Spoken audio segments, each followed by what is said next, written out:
Alors ce matin, je ne suis pas dans Romains. On va regarder les miettes de pain du Seigneur. Est-ce que ça vous dit quelque chose, ça? Un événement dans la Bible, Matthieu 15, les miettes de pain du Seigneur.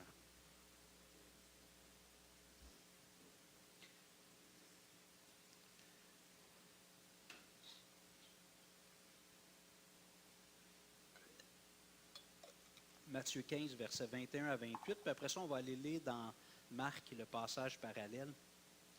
Alors, Matthieu 15, 21, tout le monde est concentré. Comme on faisait avec les enfants. Tiens, fermez la TV. Je vais le rallumer tantôt. OK, j'ai fermé le... Alors, Matthieu 15, 21. Jésus étant parti de là, donc il était à Génézareth, au nord du lac de Galilée. Excusez-moi. Jésus étant parti de là, se retira dans le territoire de Tyr et de Sidon. Et voici une femme cananéenne qui venait de ces contrées, lui cria, « Aie pitié de moi, Seigneur, fils de David.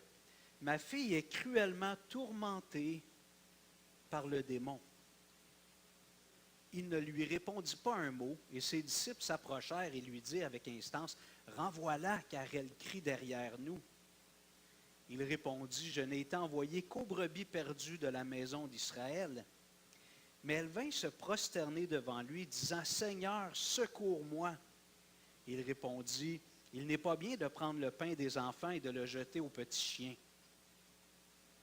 « Oui, Seigneur, dit-elle, mais les petits chiens mangent des miettes qui tombent de la table de leur maître. » Alors Jésus lui dit, « Femme, ta foi est grande, qu'il te soit fait comme tu veux. » Et à l'heure même, sa fille fut guérie. On va aller dans Marc 7 maintenant. Je vais travailler surtout à partir de Matthieu, là, pour reviendra à Matthieu après Matthieu 15, mais on va aller voir le passage parallèle.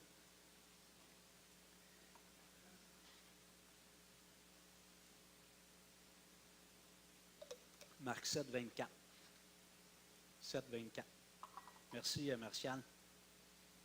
Merci, Philidor aussi. Il est tout seul aux commandes un matin. D'habitude, ils sont deux. Marc 7, 24. Jésus étant parti de là, il est parti de où? Non, mais il était où, là? Génézareth, OK. Là, si vous avez écouté tantôt de là.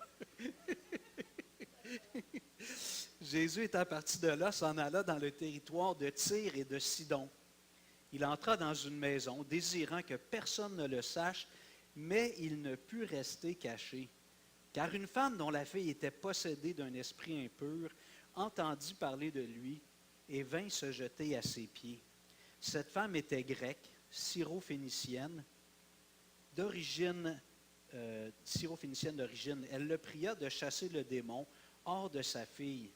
Jésus lui dit, « Laisse d'abord les enfants se rassasier, car il n'est pas bien de prendre le pain des enfants et de le jeter aux petits chiens. » « Oui, Seigneur, lui répondit-elle, mais les petits chiens sous la table mangent les miettes des enfants. » Alors il lui dit, « À cause de cette parole, va, le démon est sorti de ta fille. » Et quand elle rentra dans sa maison, elle trouva l'enfant couché sur le lit.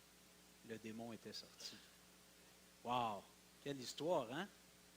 Jésus, un vocabulaire un petit peu.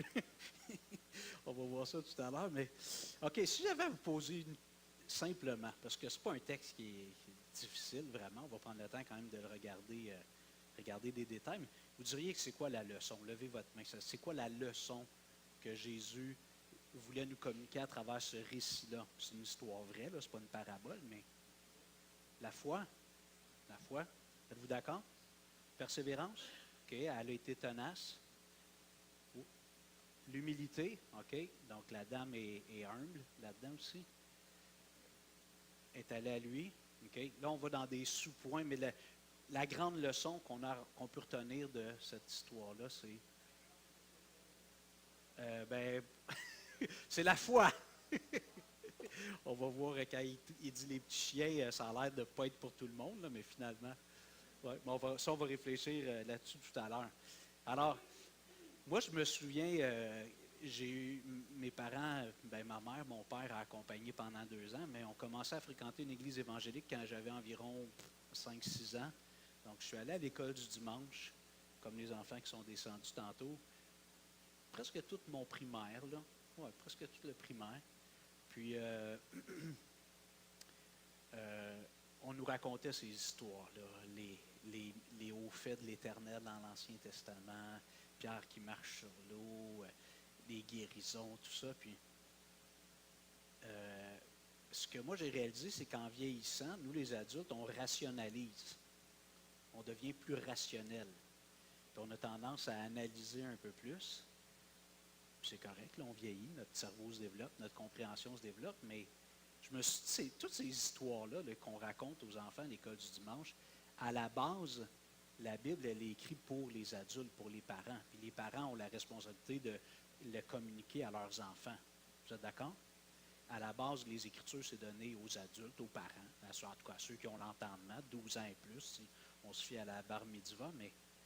Puis, moi, je trouve que ces histoires-là, où Dieu fait des miracles, Dieu fait des grandes choses, on a tendance un peu à les garder pour l'école du dimanche. David contre Goliath, tout ça. Puis je me suis dit, si Dieu l'a donné pour nous, c'est pour que ça stimule notre foi. On devrait être stimulé dans notre foi de s'attendre à des grandes choses de la part de Dieu et pas juste reléguer ça à l'école du dimanche. C'est des histoires qui sont un peu comme fantastiques, inusitées. On a tendance des fois à reléguer ça. Mais ce passage-là devrait motiver notre foi. Alors, on va regarder un peu les détails du texte. Je reviens, je vais être surtout dans Matthieu. Des fois, je vais citer Marc, mais c'est comme si mon texte principal est Matthieu. Okay? Je voulais lire le passage parallèle, c'est pas tellement long, puis il y a des petites nuances. Alors, Jésus part de Génézareth. Génézareth, c'est au nord, juste nous situer, parce que ça dit qu'il était parti de là, donc c'est au nord de la Galilée. Il y a le lac de Galilée, ou le lac de Génézareth, ou le lac de Tibériade, il y a plusieurs noms. Puis, il est allé à Tyr et Sidon, ce qui est aujourd'hui le Liban, le sud du Liban. À cette époque-là, c'était la Syrie. Alors, c'était une bonne marche. Puis Jésus avait besoin d'un break. Il avait besoin d'une pause. Il voulait aller un petit peu se retirer des foules. Puis, bon, on comprend dans le texte que Jésus sait toutes choses, fait qu'il savait qu'il allait avoir cette rencontre-là. Mais il semble vouloir se retirer puis aller se reposer un peu. Alors, c'est ce qui semble motiver Jésus à travers le texte. Jésus était hyper sollicité. Alors, dès qu'il sortait dehors, là, un coup que son ministère a débuté, il y avait toujours des gens qui étaient en train de lui présenter des demandes. Jésus veut se reposer un peu, puis il se dirige vers le nord, vers la région de Tyr et de Sidon. Puis, il y a cette femme qui vient, en quelque sorte, changer ses plans. Là, je parle à la manière humaine, comme Paul dit. Mais Jésus connaît toutes choses. Jésus connaît toutes choses, fait qu'il sait qu'il va avoir cette rencontre-là. Mais selon l'entendement du contexte, il va se reposer, puis cette femme-là vient un petit peu l'importuner. Et j'ai remarqué en regardant le passage, c'est pas abondant, mais Jésus fait souvent référence au pain, il multiplie les pains. Il s'appelle lui-même le pain qui vient du ciel. Et j'ai marqué ici dans mes notes un petit peu avec humour. Il n'y avait pas vraiment de nom de famille dans ce temps-là comme on en a aujourd'hui, mais beaucoup de noms de famille qu'on a, c'est lié à la profession. Alors Jésus aurait pu s'appeler Jésus Charpentier. Mais avoir son intérêt pour le pain, peut-être son deuxième nom de famille, ça aurait pu être boulanger. Jésus Charpentier Boulanger. Un peu comme les Latinos, là, qui ont 3 prénoms, 2 noms de famille. Hein? C'est quoi ton nom au complet, Felipe? Il y a 2, 3 prénoms avec 2 noms de famille. C'est comme une phrase. Alors, Jésus aurait pu s'appeler Jésus Boulanger. Alors, maintenant, allons voir le texte. Je reviens dans Matthieu. Donc, premièrement, j'aimerais qu'on réfléchisse aux besoins de la femme et sa foi aussi. Quel est son besoin, cette femme-là? Sa fille est possédée par un démon. Et je sais que nous, les chrétiens, on croit ça, mais on n'a pas beaucoup de manifestations très explicites dans notre contexte. Là peut-être vous avez vu des choses déjà, je ne veux pas nier ça, là.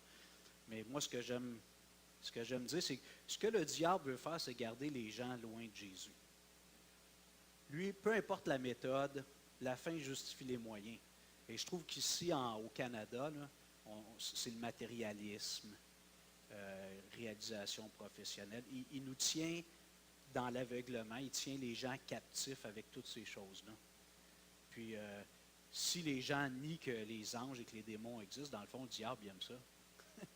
Parce que c'est lui le pire ennemi de l'être humain, puis tu nies son existence. Fait que tu es dans la négation totale. Alors, il y a les coups des franges pour faire ce qu'il veut.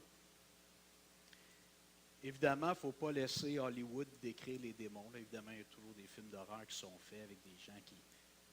C'est pas... beaucoup d'effets spéciaux. Là. Ce qu'on voit dans la Bible, le pire qu'on voit, c'est... La voix, elle semble un peu différente des fois. Ce qu'on voit dans les évangiles. Ils se jettent par terre. Il y en a qui se mutilent. Le démon, il jette un enfant même dans le feu des fois. Donc, tu sais, il y a des comportements erratiques puis anormaux, là. Mais c'est pas ce qu'on voit dans Hollywood avec la morphologie qui change, les yeux de couleur et tout ça. Mais j'aimerais quand même faire un commentaire. Et là, je ne veux pas que ce soit mal rapporté ce que je veux dire, mais je crois qu'aujourd'hui encore ici, au Québec, au Canada, il y a des gens qui sont possédés par des démons. Puis j'ai l'impression, et là, écoutez-moi bien, j'ai l'impression que dans les départements de psychiatrie, il y a des cas. Et il y en a qui sont peut-être dans la rue, là. On en voit qui se promènent, qui parlent tout seuls, qui lancent des choses dans le métro. Bon, on appelle ça de la maladie mentale.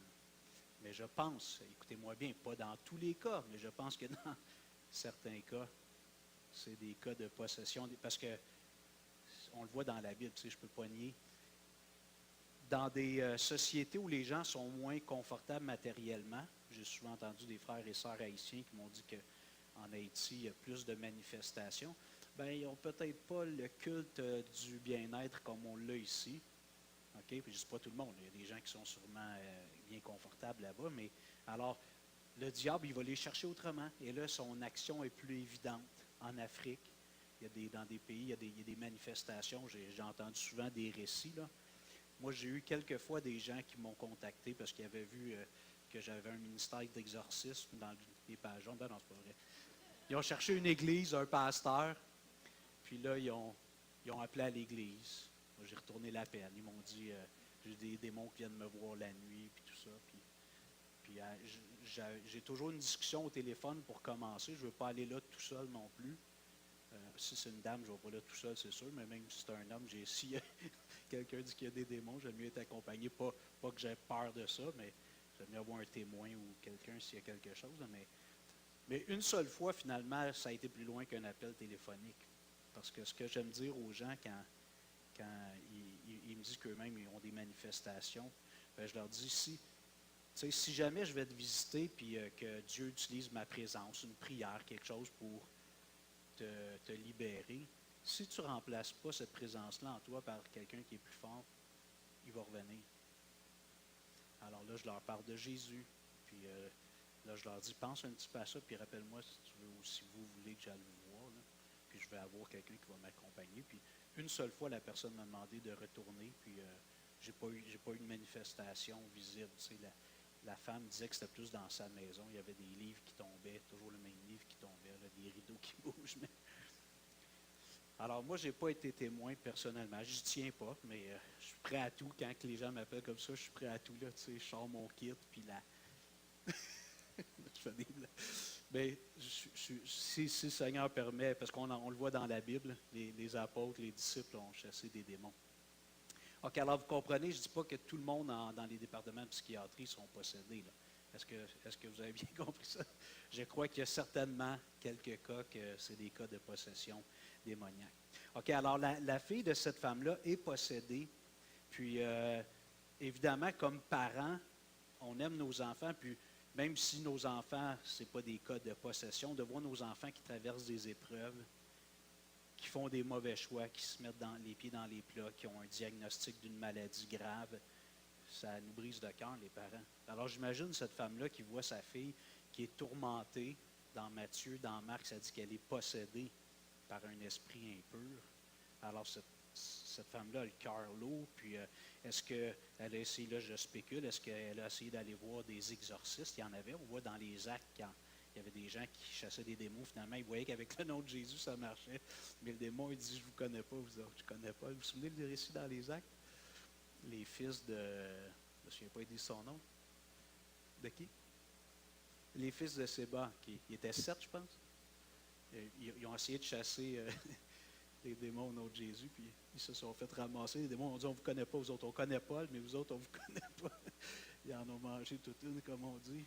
Alors, donc, il y avait des gens qui avaient un service d'exorcisme, puis peut-être ça coûtait des sous, je ne sais pas. Peut-être qu'elle a dépensé déjà beaucoup d'argent à madame, puis il n'y en a pas un qui a réussi. Ou peut-être qu'elle n'avait juste pas les moyens. Mais là, elle entend parler de Jésus. Donc, la réputation de Jésus circulait. On est quand même dans un autre pays. On n'est plus en terre d'Israël. On est en Syrie à l'époque, Liban aujourd'hui, le sud du Liban. Puis, elle entend parler de Jésus. Puis, elle se dit, ce que j'entends de cet homme-là, il peut m'aider. Et ce qui est intéressant, c'est l'appellation, les mots qu'elle choisit pour lui parler. Regardez avec moi dans le texte au verset 22.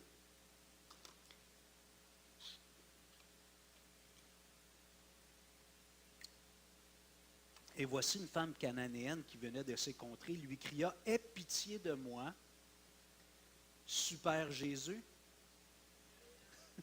Docteur Jésus, Exorciste Jésus, Seigneur. » Et là, elle ajoute 3 mots qui sont importants. Fils de David. Et si vous connaissez un petit peu la Bible, vous savez que ce terme-là, ça désigne le Messie. Donc, cette femme-là, qui n'est pas une juive, elle est grecque, d'origine syro-phénicienne, une cananéenne. Elle s'adresse à Jésus, puis elle lui donne le titre que c'était pas tout le monde qui voulait donner, surtout pas les pharisiens, puis il y avait beaucoup de scepticisme. Mais elle l'appelle du nom du Messie. « Aie pitié de moi, fils de David. » Alors, elle appelle Jésus selon ce qu'il est réellement, et elle lui demande d'être miséricordieux envers elle. « Aie pitié de moi. » Le texte nous dit qu'elle est venue se prosterner devant lui. C'est qui a parlé d'humilité? C'est-tu Martial? C'est qui a parlé de... Eddie? Georges. Tu sais, écoute, elle se met, elle se garoche aux pieds de Jésus et prosternée devant lui, puis elle lui demande de l'aider, de délivrer sa fille. Alors, cette femme-là est devant une situation impossible, puis elle a entendu que Jésus, lui, il y a beaucoup de situations qui sont impossibles, qui deviennent possibles avec lui. Dans Luc 1, 37, je le lis rapidement, lorsque l'ange annonce à Marie qu'elle va être enceinte, Marie dit, c'est impossible, je n'ai pas eu de relation avec un homme, je suis encore vierge. Qu'est-ce que l'ange lui dit? Rien n'est impossible à Dieu. Rien n'est impossible à Dieu. Dans Luc 18, 26, ceux qui l'écoutaient dire « Et qui peut être sauvé? » Il y a l'interaction avec le jeune homme riche. Jésus lui répondit « Ce qui est impossible aux hommes est possible à Dieu. » Genèse 18, 13 et 14, l'Éternel dit à Abraham, « Pourquoi donc Sarah a-t-elle ri? » Vous vous souvenez pourquoi elle a ri? Parce que Dieu a dit l'an prochain, Sarah va te donner un fils, elle devait avoir 89 ans. Elle dit, puis elle a ri. Elle a entendu les messagers de Dieu, qui étaient l'ange de l'Éternel. L'Éternel dit à Abraham, pourquoi donc Sarah a-t-elle ri en disant, est-ce que vraiment j'aurai un enfant, moi qui suis vieille? Y a-t-il rien qui soit étonnant de la part de l'Éternel? Au temps fixé, je viendrai vers toi, et à cette même époque, et Sarah aura un fils. Puis Dieu dit à Abraham, tu vas l'appeler Hilri. Ton fils va s'appeler Hilri. Chaque fois qu'il disait Isaac, ça leur rappelait que, même Abraham, c'est qui m'avait fait remarquer ça il n'y a pas longtemps, même Abraham, on voit que lui aussi est sceptique. Y a-t-il, mais la phrase que j'aime, c'est au verset 14, y a-t-il rien qui soit étonnant de la part de l'Éternel?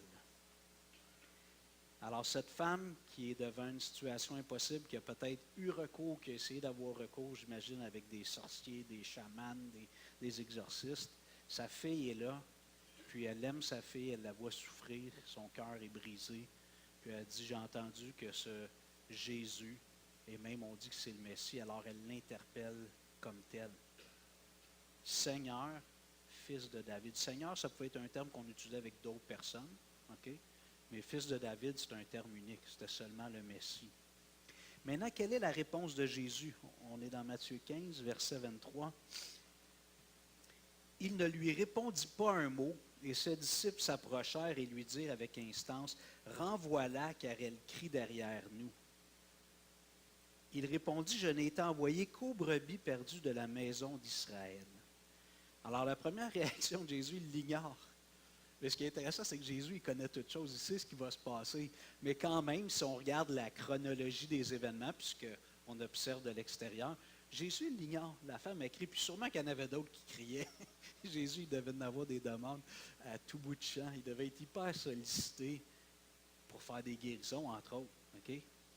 Imaginez là, que Jésus vient ici, là, puis il y a une grande foule, il y a des milliers de personnes. Peut-être qu'au fond, tu dirais, Jésus, guéris-moi, guéris ma mère, guéris Lorraine.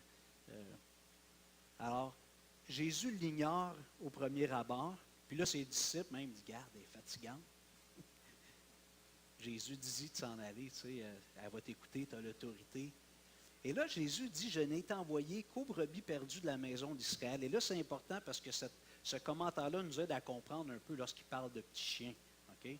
On va réfléchir un petit peu là-dessus quand même, mais Jésus dit, j'ai été envoyé, son ministère, Jésus lui-même, devait être concentré envers le peuple juif. Okay? Par la suite, il dit aux disciples, allez puis faites de toutes les nations des disciples. Alors, tu sais, Martial, quand tu disais que la grâce est pour tout le monde, je suis 100% d'accord, c'est juste que là, Jésus, il précise, tu sais, en fait, mon ministère est supposé être envers les descendants d'Abraham. Il sait que lui, avant de retourner auprès du Père, il va dire aux disciples, allez vers... il dit même aux disciples de ne pas aller vers les Grecs, tu sais, ou les Samaritains, mais de prêcher aux Juifs. Alors, sa mission était premièrement envers les Juifs. Et j'aimerais ici faire juste un petit zoom ou une petite réflexion sur ça. J'aime expliquer que le peuple d'Israël est comme un échantillon de l'humanité. Et quand on regarde Israël dans l'Ancien Testament, comment Dieu les a délivrés d'Égypte, puis tout ça, puis à quel point rapidement ils tombent dans le murmure, dans l'incrédulité, dans la rébellion, l'idolâtrie, puis finalement toutes sortes de péchés. Puis Dieu, il est là, puis il est toujours en train d'intervenir avec eux. Il envoie des prophètes, puis s'ils se repentent, il les reprend, puis tout ça. Alors, c'est comme un échantillon de l'humanité. Et ça représente le cœur humain face à Dieu. Même si c'est Dieu qui te poursuit quasiment pour t'aimer, te prendre dans ses bras, puis te faire du bien, le cœur humain, naturellement, il veut se faire un Dieu tel qu'il le conçoit. Il ne veut pas se faire trop dire quoi faire. Il veut faire sa vie à sa façon. Ça, c'est l'être humain. Alors, Jésus, dans toutes les prophéties et le plan de rédemption de Dieu, bien, c'est premièrement pour les Juifs le salut, mais après ça, on le voit avec Paul et les apôtres. Les Juifs, premièrement, puis pour les Grecs, on le voit dans Romains même, il dit l'Évangile, c'est la puissance de Dieu pour le salut de quiconque croit, du Juif, premièrement, et du Grec. Alors, Dieu a une affection particulière pour Israël, mais pas parce qu'il le mérite et qu'ils sont vraiment spéciaux. Israël n'est pas mieux que... Je ne sais pas si vous saviez, mais M. Epstein, c'est un descendant d'Abraham. M. Weinstein, il y a quelques années, c'est un descendant d'Abraham. Fait que le cœur humain, c'est le cœur humain, peu importe ton origine ethnique. Évidemment, il y a des gens qui sont très bien parmi eux, comme dans toutes les sociétés, mais alors le cœur humain est tordu. Alors Jésus dit, j'ai été envoyé, verset 24, qu'aux brebis perdues de la maison d'Israël. Puis là, mais elle vint se prosterner devant lui, disant, Seigneur, secours-moi. Donc elle insiste, et là Jésus, le verset 26, qui est quand même original un peu dans notre contexte actuel, il n'est pas bien de prendre le pain des enfants et de le jeter aux petits chiens. Alors j'ai marqué ici dans mes notes, raciste ou xénophobe. Pourquoi Jésus la qualifie de petit chien? On sait qu'à l'époque, traiter les gens de chiens, c'était très péjoratif et condescendant. Alors, étant donné que j'ai une pleine confiance dans la pureté du cœur de Jésus, je suis sûr que zéro racisme, zéro xénophobie, Il n'y a même pas de mépris ou de condescendance. Mais Jésus lui donne une image, puis il veut lui faire comprendre. Puis la femme, c'est intéressant parce qu'elle embarque dans son jeu. Elle embarque dans ce... Donc, pour les Juifs, Dieu avait dit à Israël, Israël, normalement, aurait dû être la lumière des nations. Ça, c'était le plan du Seigneur. Mais il leur avait dit quand même, vous ne devez pas faire des alliances avec des gens qui ne sont pas juifs, qui ne suivent pas la loi de Moïse. Parce que ça va finir par vous influencer, on le voit avec Salomon. Alors, la façon un peu à l'époque de voir des fois les gens qui n'étaient pas juifs, c'était de les voir comme des chiens. C'était comme une autre catégorie de personnes. Alors Jésus, il utilise les termes de l'époque. Et j'ai marqué ici dans mes notes, il faut faire attention pour ne pas faire ce qu'on appelle, je pense, du présentisme. Je ne l'ai pas trouvé sur Google, mais je l'ai entendu.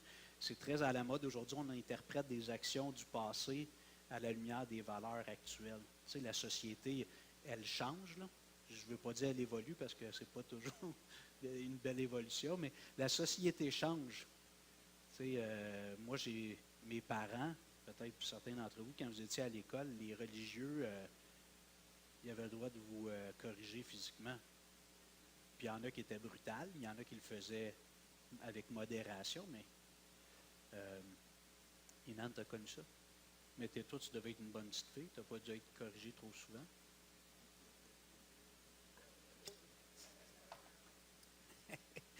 Alors, aujourd'hui, un prof qui donne une gifle en arrière de la tête d'un élève, c'est fini, sa carrière est finie. Là. Hey, ça... Non, même les éducateurs spécialisés n'ont pas le droit d'immobiliser. Fait que, OK, est-ce que c'était correct la discipline physique? Moi, je pense qu'il y avait une part qui était correcte, c'était modéré. OK? Parce qu'aujourd'hui, il manque de discipline. Mais il y a eu des abus, mais aujourd'hui, tu sais, d'interpréter, il y a eu des poursuites là, au Québec, des dossiers qui ne sont pas jojo, mais puis là, on a accusé des hommes qui sont maintenant dans la présence du Seigneur, des pasteurs, d'avoir été tolérants face à la discipline physique. Je ne dis pas que tout ce qui a été fait, c'était correct. Ce n'était pas des abus sexuels, mais du châtiment corporel. Mais oui, mais lui, il est allé à l'école, puis il y a eu des tapes en arrière de la tête, de la banane, la règle, ses doigts. Tu sais, fait que... Alors, il faut faire attention pour ne pas juger le passé. Si on déboulonne des statues aujourd'hui parce que lui, supposément, il a fait ça de pas correct. Tu sais. Oui, mais c'était une autre époque. Puis je ne dis pas que c'était bien, mais à l'époque, c'était un standard. Alors, faisons attention. Nous-mêmes, quand Jésus parle des petits chiens, c'est un vocabulaire de l'époque. Il n'interprète pas que Jésus est condescendant puis il la traite de petits chiens. Richard?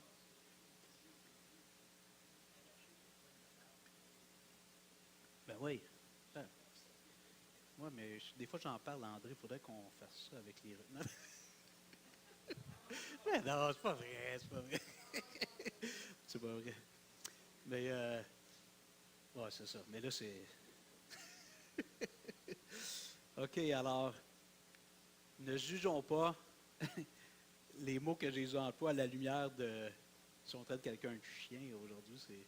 À l'époque aussi, il y avait quelque chose de péjoratif, mais ça passait culturellement, vous comprenez? Qu'un juif dise ça, c'était tout à fait correct. Et ce qui est intéressant, c'est de voir que la femme embarque dans le jeu de Jésus en quelque sorte. Jésus a un grand cœur, on le sait, il aime, son cœur est peu. Mais Jésus embarque, pas Jésus, la femme embarque dans le jeu de Jésus. Au verset 27, « Oui, Seigneur, dit-elle, mais les petits chiens mangent les miettes qui tombent de la table de leur maître. » Là, Jésus a dit, « Wow, quelle répartie! » Et vite sur ses patins, la madame. Jésus dit, « Garde, je suis venu pour les brebis perdues de la maison d'Israël. Mon ministère n'est pas envers les non-juifs. » C'est ça qu'il lui dit dans les mots qu'il dit. Mais elle sert de l'image de Jésus, puis elle dit, « Oui, mais moi, je suis comme un petit chien qui est partant et qui veut juste manger des miettes qui tombent. » Là, Jésus dit, « Wow! Oh, oh, oh! » Elle est vite sur ses patins, elle, mais ce qu'il voit, c'est la foi de cette femme-là.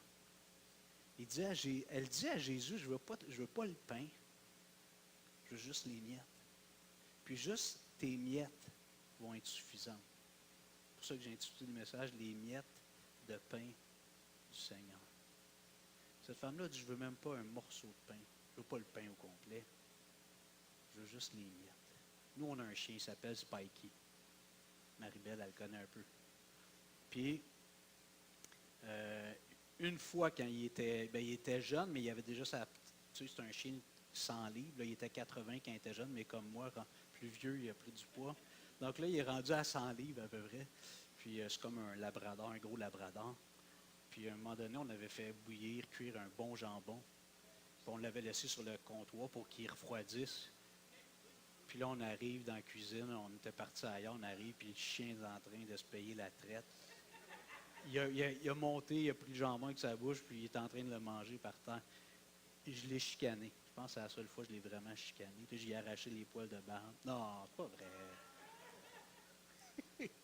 Mais je l'ai grondé. C'était cute, là, tu sais, mais faut pas tuer, tu sais, faut pas tuer. Ah, il est bien cute, tu sais. C'était quand même notre souper, là. Puis qui était rendu par terre, fait qu'on on a dû trouver d'autres choses, mais disons que notre chien, tu sais, il est toujours là, lui. Son travail, c'est de venir s'asseoir ou se coucher à côté de nous quand on mange. Ça, c'est son travail. C'est un professionnel. Il est très assidu, il est patient. Il est là, puis il attend. Puis quand il voit, puis il va toujours à côté de maman, Céline, parce qu'elle est une maman. Elle y en donne plus. Puis quand Lynn, il voit qu'elle a fini, là, elle s'essuie, il voit qu'elle pousse son assiette, là, il change de bord, il vient à côté de moi. Et on fait juste il envoie un petit bout de viande ou de pain, il est super content. Pour lui, ça fait son bonheur. Nos miettes de pain font son bonheur. Alors, revenons à la femme ici. La femme dit à Jésus, je ne veux même pas que tu me donnes du pain, mais je suis convaincu, Jésus, que les miettes de ton pain vont faire la job. Juste des petites miettes. Il y a un autre récit dans la Bible. Jésus va dire à cette femme-là, j'ai jamais vu ta foi est grande, c'est-à-dire, puis j'aimerais qu'on aille voir un autre récit qui est aussi encore un non-juif dans Matthieu 8, s'il vous plaît, reculez de quelques chapitres. Le centenier. Matthieu 8, 5.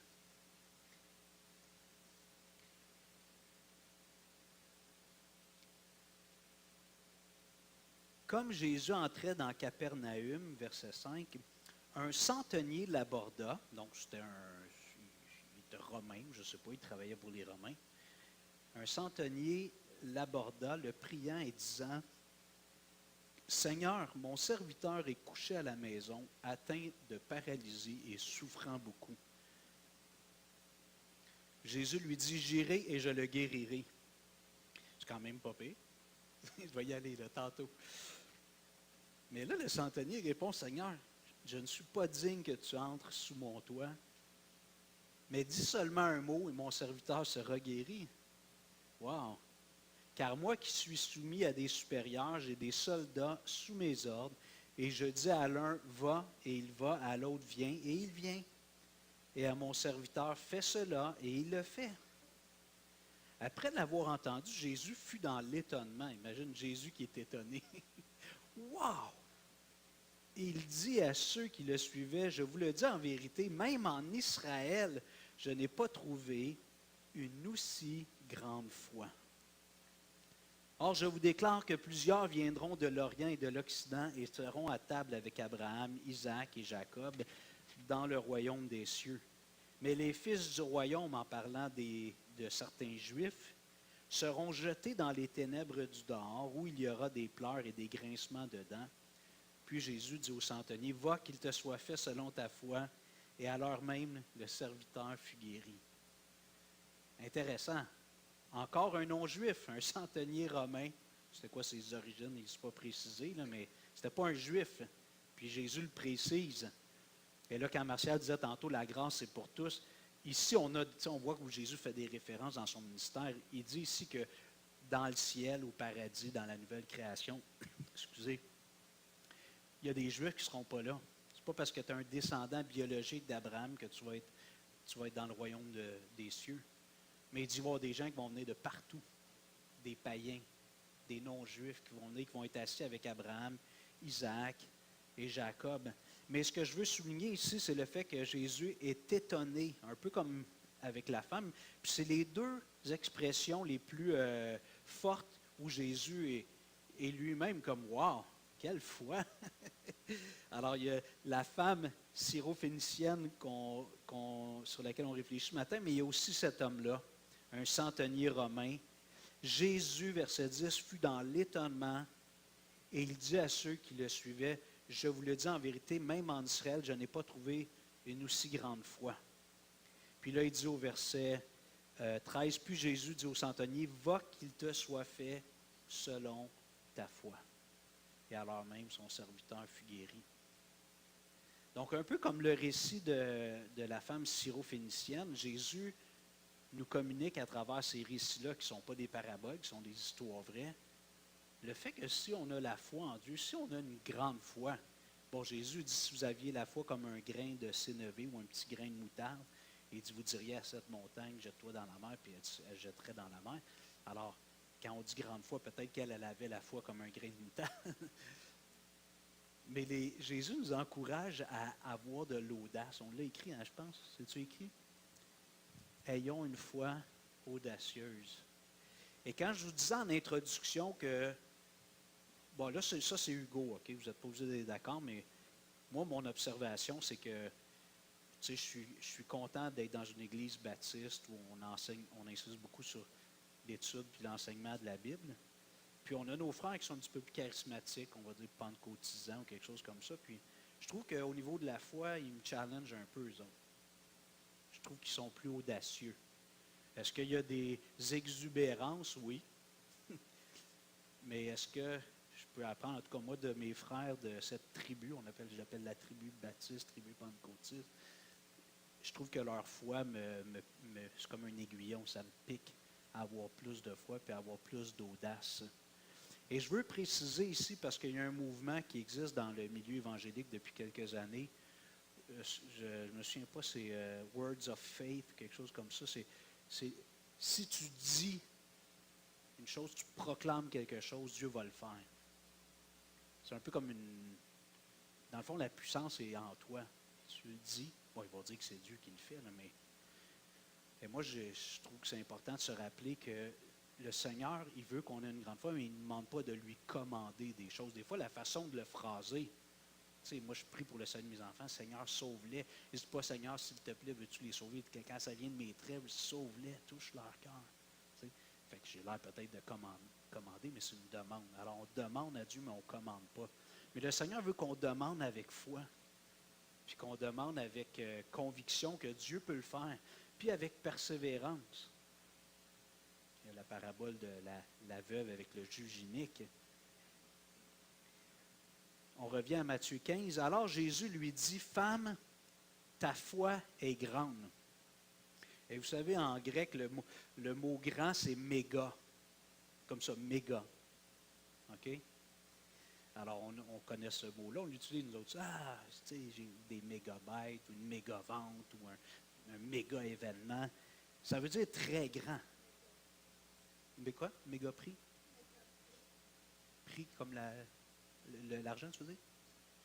Non, c'est ça? OK, un méga prix, un bon prix. OK. Alors, Jésus dit, ta foi, elle est méga s'il était en 2026. Wow, méga foi!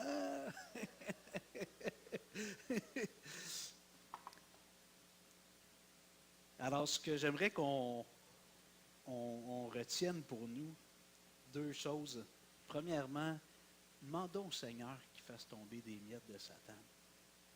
Alors, je vais faire une petite réunion après, puis on a notre projet bâtiment, je vais donner un petit peu de nouvelles, des détails.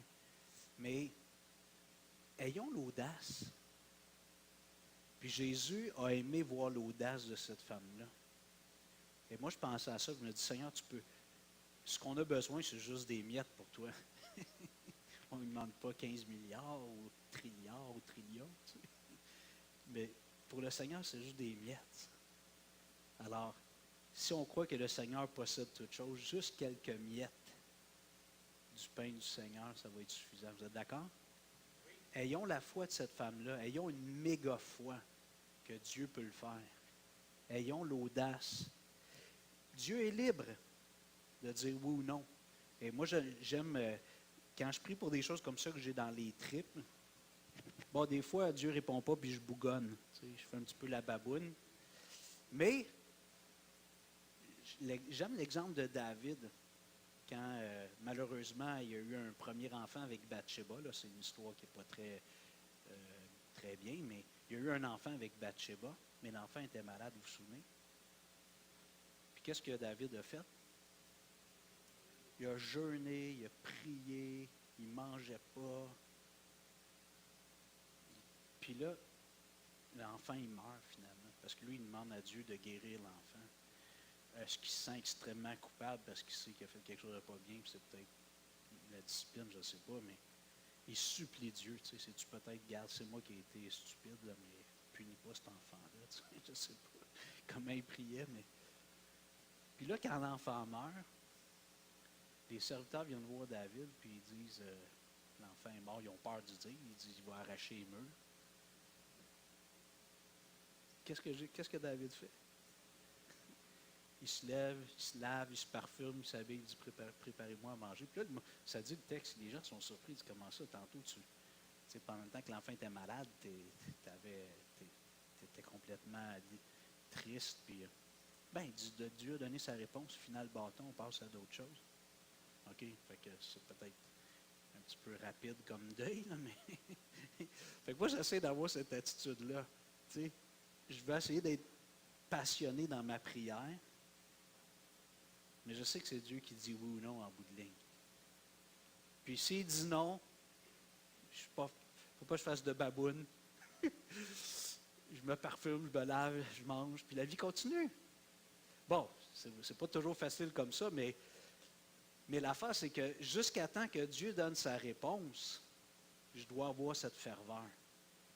Je dois être comme cette femme syro-phénicienne, avoir une méga foi, une grande foi, et demander au Seigneur, fais juste les miettes de ton pain vont être suffisants, Seigneur. Juste les miettes de ton pain vont être suffisants. Alors, j'aimerais nous encourager, frères et sœurs, à imiter la foi de cette femme-là, qui a surpris ou émerveillé Jésus. Ayons cette foi-là dans notre projet de bâtiment, d'autres choses dans nos vies, évidemment, on devrait toujours avoir cette foi-là, mais imitons cette femme cananéenne. Je vous invite à vous lever, on va prier.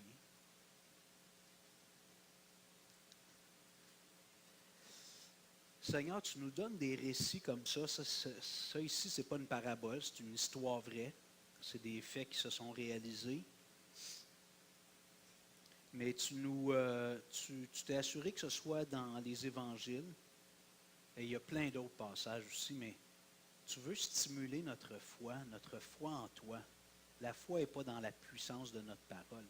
Pas la foi, mais c'est-à-dire la puissance n'est pas dans nos paroles. La puissance, elle est en Dieu.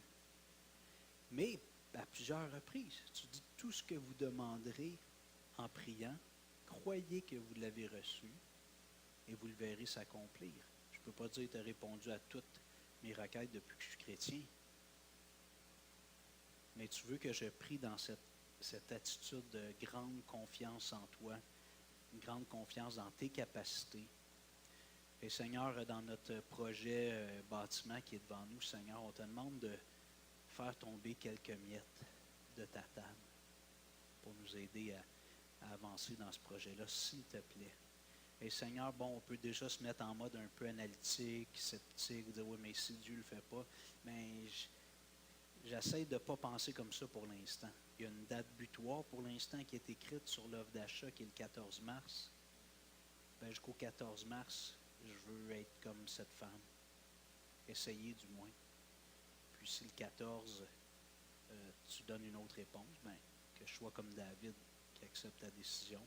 On verra s'il y a d'autres, des extensions et tout ça, mais pour l'instant, ce qui est écrit, c'est le 14 mars. Alors Seigneur, donne-nous d'être une communauté de foi, pas juste dans un sens générique, mais dans un sens réel, être une communauté qui a la foi, une grande foi, comme cette femme, comme ce centenier. Donne-nous d'avoir cette foi, s'il te plaît. Nos yeux sont sur toi. C'est toi qui peux faire tomber ces miettes. C'est toi qui guéris. C'est toi qui délivres. Et tu as fait du bien à cette jeune fille, la fille de la dame. Tu l'as guérie.